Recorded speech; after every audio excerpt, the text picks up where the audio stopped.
Welcome to Toffee TV. It is the starting 11 show. Everton versus Tottenham Hotspur at Hill Dickinson Stadium Sunday afternoon. In could be wet and wild conditions. So if you're making your way to the stadium, then obviously make sure that you take all precautions. I'm sure once we're in the ground, I'm sure it's going to be absolutely fine. I'm sure a bit of rain might just help the game as well. But let's get into it. In goal, of course, Jordan Pickford. Just got to keep that consistency, and I'm sure he'll be fine. The rest of the team, I have made some changes. To the team. Now, this is my team. This is not the team I expect David Moyes to play by any means. But I thought I'd change it up a little bit this week, just in light of the Jarrad Branthwaite news and just Everton's. Well, listen, we're not free flowing. We're not scoring. I don't think as many goals as we'd all like us to. And what can you do? How many changes can you make? Well, you could. I'm sure a lot of people would come up with a lot of different ideas, but this is what I'm going to go for anyway. This is my team that I'm going for. I'm going to go for James Garner at right back. I think it's time that we make a change at right back. I think it's time that we go for somebody who can play there with a little bit more freedom and is more suited to the role than Jake O'Brien. I think Jake O'Brien has been fine, don't get me wrong, and I fully expect Jake O'Brien to start this game for Everton at right back.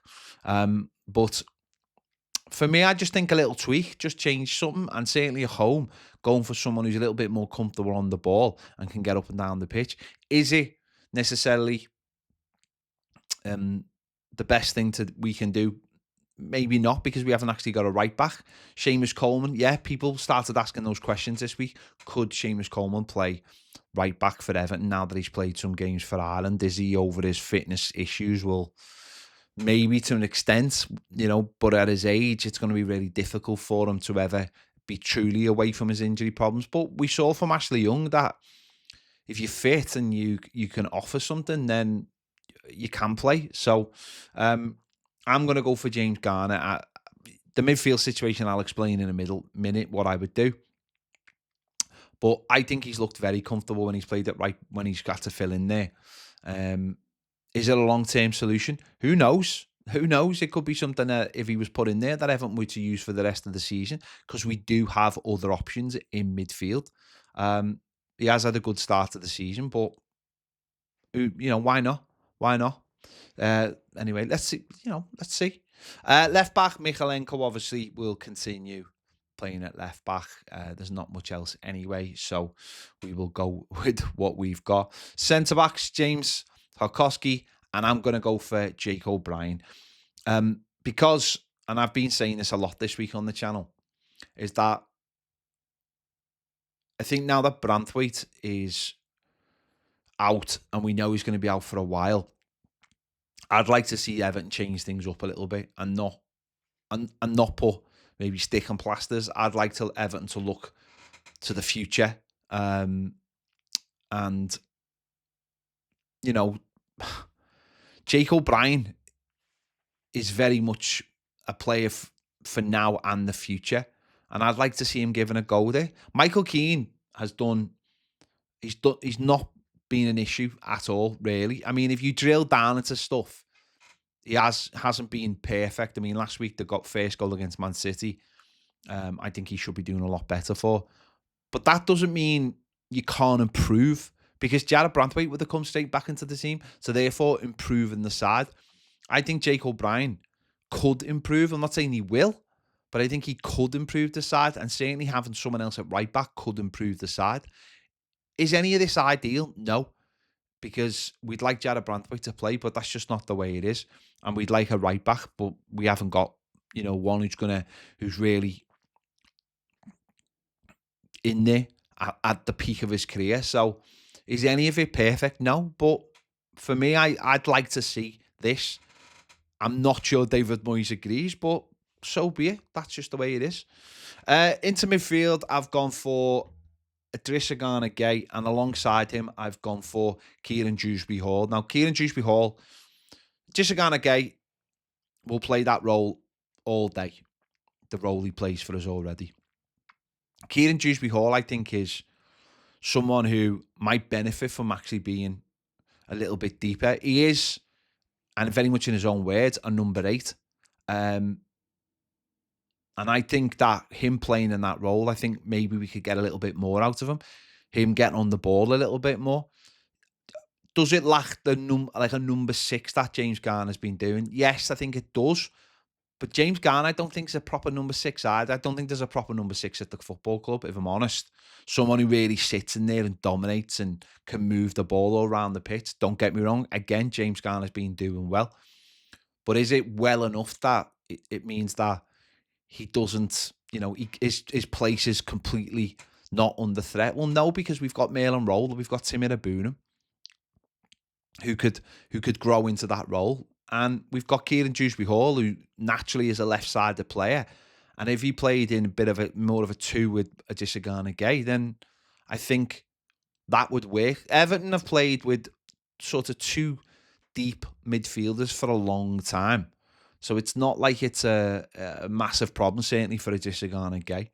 And ahead of them, I'm going to go for Carlos Alcaraz, because Carlos Alcaraz came on against Crystal Palace, and he came on in that central role, and he was excellent, and he drove the team forward. Now, last week he was played in a position which he can do a job, but it's not his perfect role. And I think maybe we've been lacking that player. I don't think Kieran Dewsbury-Hall is that player. I think he's a player. He is a number 8.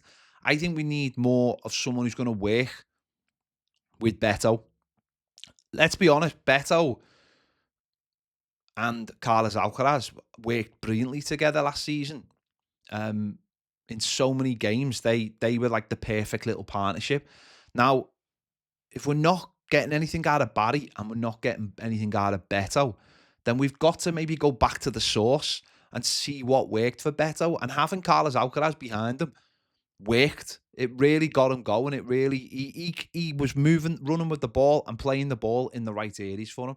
And so far this season, we've really struggled to go through the central areas. We've been going off the left, mostly with Jack Grealish. But of course, we've got Njai on the right, which we saw last week. But we haven't been creating that much through the middle. And I think with Carlos Alcaraz, there's an opportunity to do that. Now, again, people will have different thoughts on this. They'll look at it in a different way. But for me, I just think if you're moving Garner to right back, this could be a really good opportunity. And as I said, that second half against Palace, that's what really got us going. Carlos Alcaraz was the reason we got going in that game, making that change. Beto was on the pitch with him as well. So they seem to have a connection. And Beto's really struggled this season. And of course, Barry struggled. So why not try that connection back again and see what it produces? I don't know. Maybe I'm talking absolutely nonsense, but I just think it might be something we could try. And as I said, certainly off Carlos Alcaraz's performance against Palace in the second half, I think he's deserving of a start in that role. So I don't know. Let's wait and see. Right wing, obviously, Iliman Ndiaye, brilliant last week. He was brilliant for Senegal as well in that position as well. So for him, it's just keep doing what you're doing. And for the team, it's start giving them the ball more. Start going to the right as much as we go to the left. Change it up. Make us less predictable when Jack Grealish is on the pitch. Of course, Jack Grealish will start the game. And Beto will start the game up front, because I've already said that. But let's get Njai on the ball as much as we get Jack Grealish on the ball. Of course, it's brilliant to have Jack Grealish back on the side. He was missed last week.